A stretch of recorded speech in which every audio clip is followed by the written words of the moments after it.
Hello and welcome. This is the fourth and last part, fifth part of chapter Indian Politics Trends and Development. Um, Students, this is fifth part of chapter Indian Politics Trends and Development.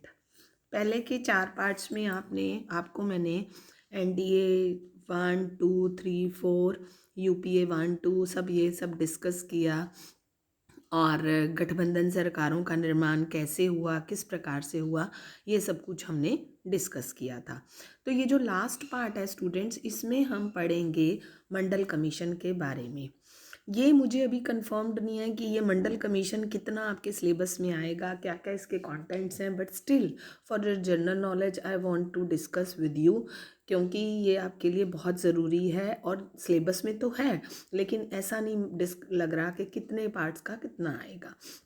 तो इसको चलते हैं लेके हम लोग कि मंडल commission जो था ये एक ऐसा कमीशन था जो कि एससी और बीसीज के लिए रिजर्वेशन का कोटा था, जिसके पीछे देश के अंदर बहुत अधिक परेशानियां, बहुत एजिटेशंस हुए थे, परेशानियां नहीं एजिटेशंस हुए थे।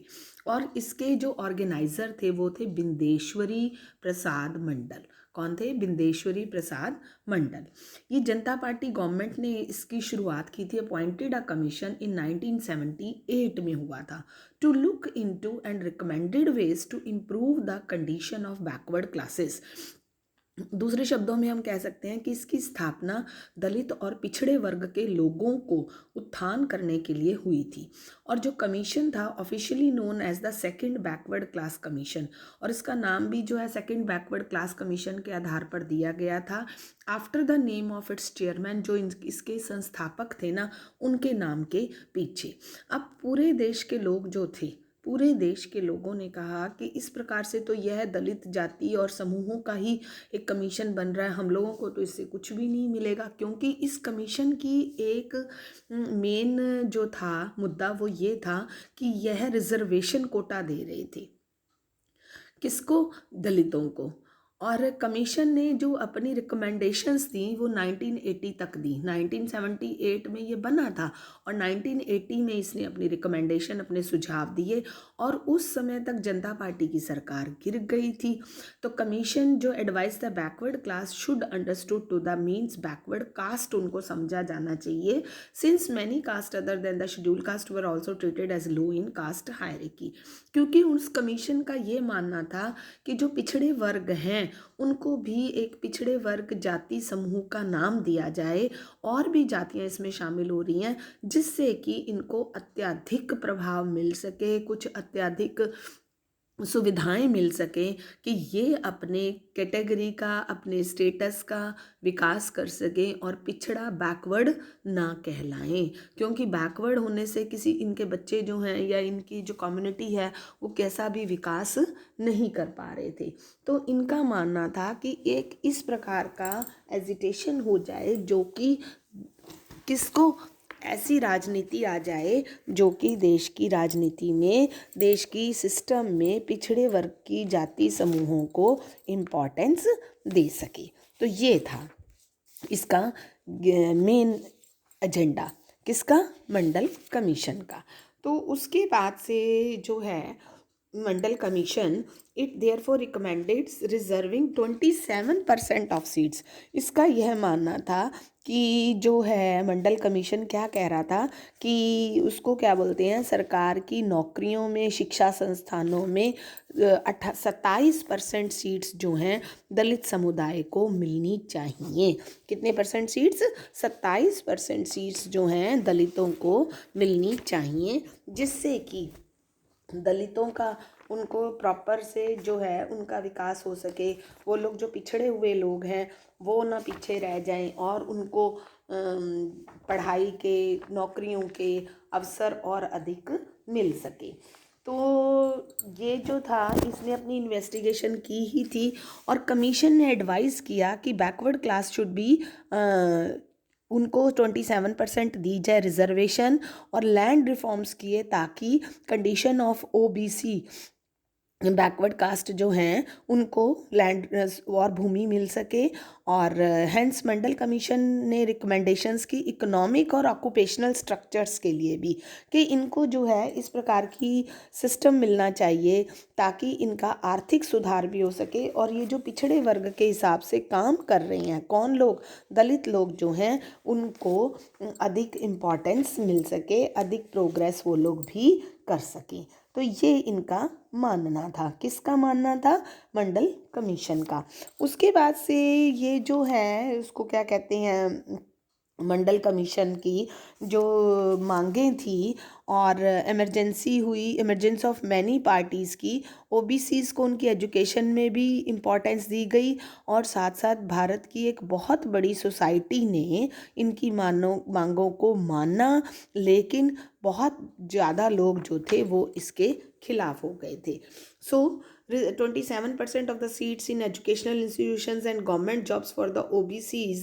Mandal Commission also made many other recommendations like land reforms to improve the conditions of OBC. तो उन्होंने भूमिगत सुधार किए ताकि उनकी जो है बैकवर्ड कास्ट हैं इनकी कुछ आर्थिक रूप से स्ट्रक्चर ऊपर आ जाए। और in August 90 the National Front government decided to implement one of the recommendation of Mandal commission. 1990 में जो नेशनल फ्रंट गवर्नमेंट थी उसने कहा कि मंडल कमीशन के एक सुधार को लागू करने की बात की गई। और वो क्या था कि reservation of OBCs in jobs, नौकरियों में जो ओरिजिनल बैकवर्ड क्लास कास्ट थी इनको एक रिजर्वेशन दी जाए सेंट्रल गवर्नमेंट और पब्लिक सेक्टर अंडरटेकिंग की। अब यहीं से जनता जो थी वो भड़क गई। उनको बिल्कुल भी ये बात पसंद नहीं आ रही थी कि इनकी क्वालिफिकेशन पूरी हो या ना हो और जॉब्स के अंदर 27% अपॉर्चुनिटी इनको मिल जाए। और डिसीजन स्पार्क्ड एजिटेशंस, और ये जो निर्णय जब घोषित हुआ पूरे देश के अंदर विरोध की, हिंसा की लहर भड़क गई। और इसका चैलेंज भी हुआ सुप्रीम कोर्ट में। और इंदिरा साहनी केस के नाम से ये जो है सुप्रीम कोर्ट में इसके खिलाफ एक केस चला। और सुप्रीम कोर्ट ने gave a ruling uploading the decision of the government, और सरकार को इस निर्णय के लिए दोबारा सोचने की बात की थी। और स्वनिर्माण national backward class finance and development corporation के लिए भी बात की थी। तो डिसीजन ये था मंडल कमीशन। मंडल कमीशन देखा जाए तो वास्तविक रूप से आर्थिक रूप से पिछड़े हुए लोगों के लिए था, लेकिन पूरे देश के अंदर क्योंकि जगह जगह पर अलग पार्टीज जो थी एकजुट हो गई थी और वो इसके फेवर में नहीं थी, अलग थी, इसके खिलाफ थी। तो उसके बाद से यहाँ एक और इसके साथ आपको एक मैं टॉपिक और पढ़ाना चाहूँगी और वो है बीजेपी का राइज। तो यहाँ से जो जनता पार्टी थी जब टूट गई थी तो सपोर्टर ऑफ जनसंघ ने formed the Bharatiya Janata party in 1980 and 1984 में बनाई। और ये देखिए जो पार्टी बनी थी 1980 और 1984 में, जब 1984 के इलेक्शंस हुए आफ्टर इंदिरा गांधी असैसिनेशन के बाद, तो इनको सिर्फ और सिर्फ राजनीति में 2 सीट्स मिली थी। आपके लिए पॉलिटिक्स ट्रेंड्स एंड डेवलपमेंट का जो चैप्टर है, इस चैप्टर में आपको ये 2 टॉपिक अपनी जनरल नॉलेज के साथ भी और कंसर्निंग कंटेंट्स के लिए भी ये दोनों टॉपिक पढ़ने बहुत ज़रूरी हैं। कौन से? मंडल कमीशन और बीजेपी का राइज। बीजेपी किस प्रकार से अपने उत्थान किया। तो ये पार्टी जो थी ये टूट गई थी और फिर इसने 1980 और 1984 में बनी थी। और 1984 में जब इलेक्शंस हुए तो इसको सिर्फ लोकसभा सीट्स में, लोकसभा के इलेक्शंस में सिर्फ 2 सीट्स मिली थी। 2 डेवलपमेंट्स अराउंड 1986, 1986 के आसपास 2 इस प्रकार के घटनाक्रम हुए जिससे कि central to the politics of BJP as a Hindutva party, जो बीजेपी जैसे संघ की पार्टी थी लेकिन हिंदुत्व की भावना पर चल पड़ी, जिससे कि इस पार्टी को बहुत अधिक पॉपुलैरिटी मिली थी। और वो क्या था? वो था एक शाहबानो नाम की लेडी। ये फ़ोटो जो है शाहबानो की है। शाहबानो नाम की एक 62 ईयर ओल्ड मुस्लिम लेडी थी और इसने डिवोर्स लिया 1985 में, इसको तलाक कह दिया। बट शी आस्क्ड, इसने क्या किया, शाहबानो ने एक केस फाइल किया अपने हस्बैंड पर मेंटेनेंस के लिए। कि मुझे खर्चा चाहिए। सुप्रीम कोर्ट रूल्ड इन हर फेवर, सुप्रीम कोर्ट ने इसके फेवर में निर्णय दे दिया। और ऑर्थोडॉक्स मुस्लिम्स जो लोग थे उनको ये बात पसंद नहीं आई थी कि किस तरीके से सरकार जो है मुस्लिम पर्सनल लॉ में मुसलमानों के जो व्यक्तिगत कानून हैं जो उनके धर्म के आधार पर हैं और उसमें सरकार इंटरफेयर कर रही है। आप जानते हैं मुसलमानों में तो सिर्फ एक मुस्लिम्स कम्युनिटी में तो तलाक तलाक कहा और बीवी को एकदम से निकाल देते हैं, ना उसको कोई मेंटेनेंस ना कुछ। और अभी ये 3 तलाक का मामला आपको जानते ही हैं, बीजेपी ने इसको ख़त्म किया था।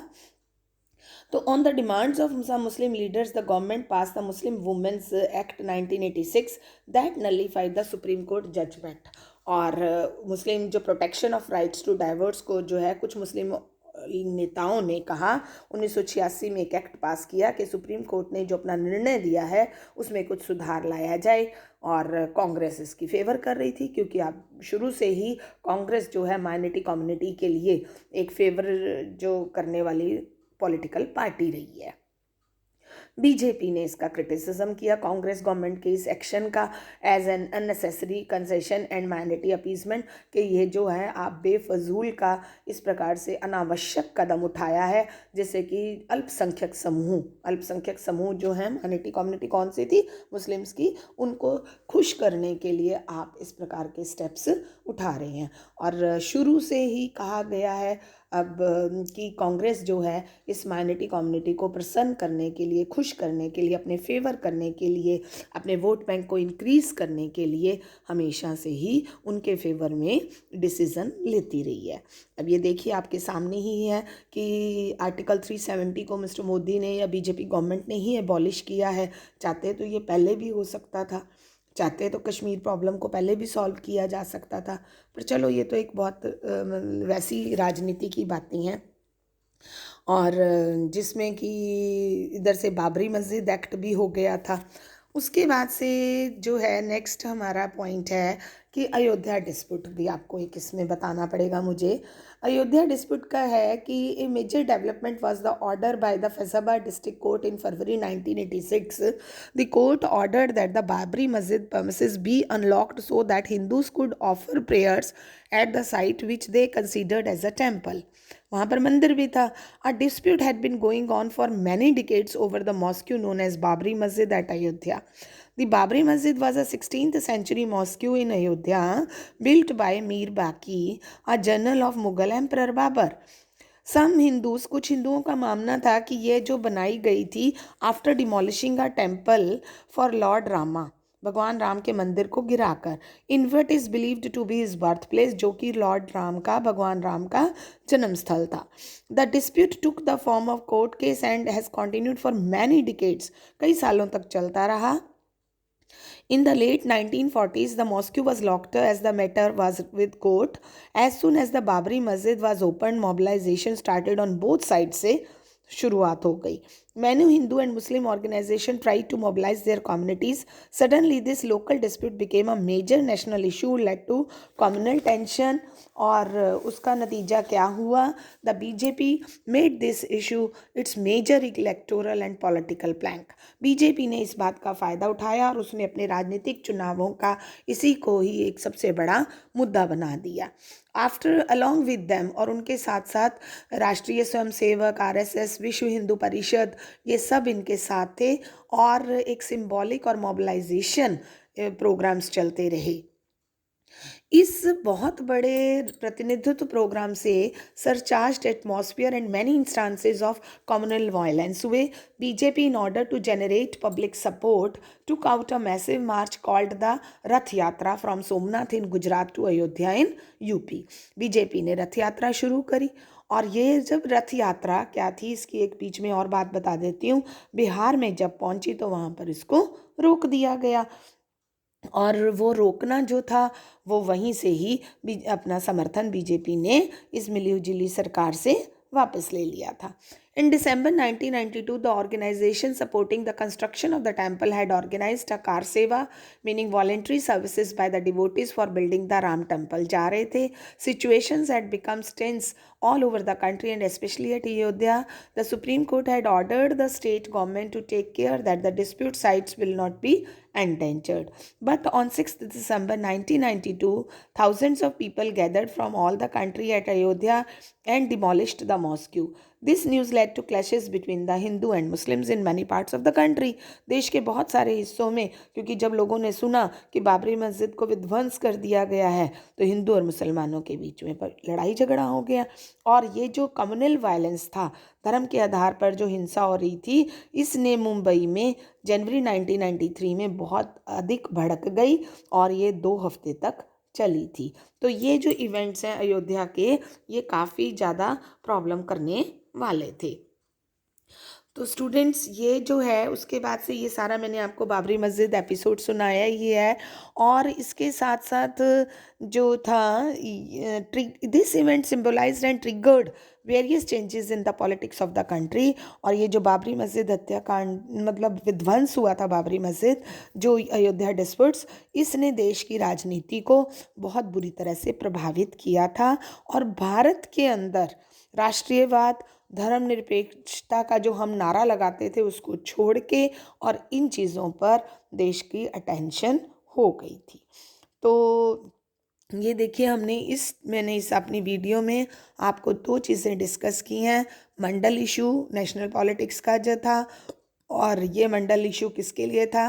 बैकवर्ड क्लासेस और कम्युनिटीज़ के लिए था। इकोनॉमी पॉलिसी हुई, various governments to radical different turns लिया, और स्ट्रक्चरल एडजस्टमेंट प्रोग्राम्स भी हुए। और साथ ही आपको अयोध्या का मुद्दा या जो बीजेपी का उत्थान है 2 पॉइंट से हुआ। एक तो गोधरा कांड से, दूसरा शाहबानो केस हो गया, और एक ये अयोध्या रथ यात्रा से हो गया। तो ये हमने 3 पॉइंट्स इसके अंदर डिस्कस किए हैं। आई होप आपको सारे पॉइंट्स क्लियर हो गए होंगे और सारा चैप्टर भी, कंटेंट्स भी क्लियर हो गए होंगे और आपका सिलेबस इससे कवर हो जाता है। Thank you students and bye bye. और ये ग्राफ भी एक थोड़ा सा मैं आपको दिखाना चाहूँगी जो इससे रिलेटेड है, इलेक्शंस से।